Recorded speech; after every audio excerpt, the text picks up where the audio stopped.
This is my third video. It's based on the company. The company that I will be talking about is where I'm doing my placement to, which is Dorset Wildlife Trust. It's based in a small rural town called Dorchester, which is in the southwest of Dorset. The learning goal that this relates to is learning goal 4, which talks about the work experience within my work placement. Dorset Wildlife Trust, what they do is their main sole objective is simply to protect the wildlife of today for tomorrow's needs. So it's just to ensure that there is a future for the wildlife and to make sure that any hazard that goes against that might harm the wildlife is put a stop to, and that there's no risk at all for the wildlife. They do this by sort of subdividing it into two sections. So they have the marine and the conservation. The marine looks at the water-based sort of habitats, such as your rivers, your seas, while the conservation side does inland wildlife. The marketing tools that they use is they do have a very efficient website. It's very informative for the person that doesn't know anything about the Dorset Wildlife Trust or the wildlife trusts in general. It sort of just explains what they do, how they do it, and what the consumer can do to protect the wildlife as well. So again, it is very informative to people. One downside you might have to it is that it's not very initiative. It doesn't have very much about fundraising.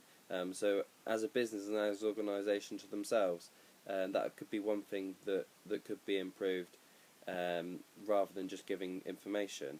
However, the fundraising events they do hold usually are extremely good. They usually have open days and open centres at some of the centres, which are open, which attract people to let people know that they are doing something for the wildlife, which usually does attract many new customers and bring in new fundraising.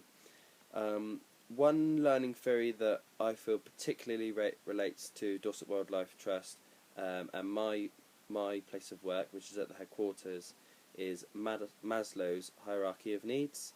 So within the triangle, we've got the safety element. It's very safe where you work. There's locks on all the doors, so if you have a meeting with an external customer or someone from another part of the Wildlife Trust, there's locks on the doors to ensure no one can get in, and this is just a general safety measure, even if you're in a meeting or not. The car park is 24-hour CCTV, so you know you're always safe in that area. And there also is a buzzer on the front door, so if anyone walks in, there's a buzzer that goes off, which is linked to reception, that just lets them know someone's come in the building or someone's going out of the building. So we can always monitor who's going in or who's coming out. The second element of the hierarchy of needs is a belonging, and it's something that really stuck out to me, is that instantly I felt that I had a self-belonging about the organisation. I felt like I belonged there, and I felt like I was giving something back to what they had given to me. So I do feel like I belong to them, and that they really do value me. The third element is self-esteem. It's just ensuring that you're respected by your colleagues, which I feel that I am. I feel that they appreciate what I do. I respect them as people more than colleagues. They're all good people, and it's to ensure that there's always that element of respect, and that you do have your own respect for yourself. Turning up for work on time and just having respect for yourself as an image of what other people think. And then finally is self-actualise, and it's realising that you're doing something yourself, you're putting something back into the organisation, and it is something that I feel that I do well. I feel that my boss appreciates what I do, which makes me personally feel that I'm giving something back, and that I have an actualisation of what I do. So the second the theory is Adam's equity theory, which just states that people make comparison to others.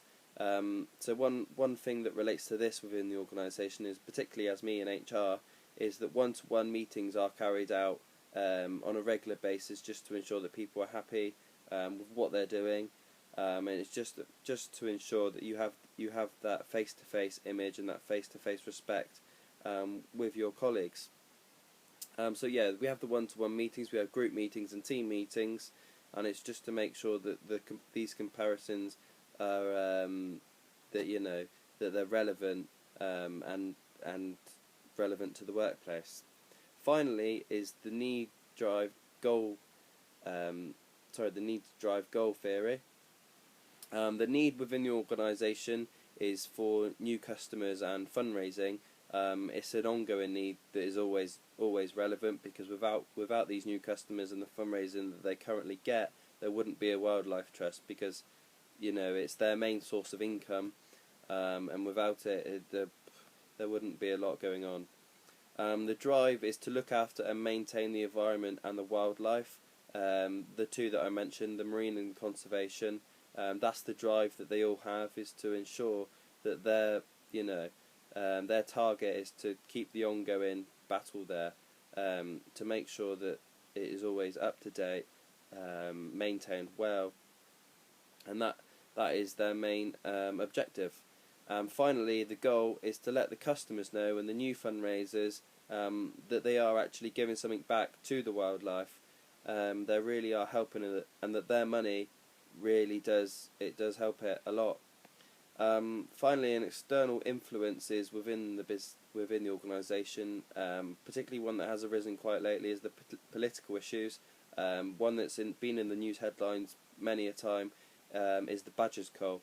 That's had a real external influence, as it's really raised awareness within the Wildlife Trust. Thank you.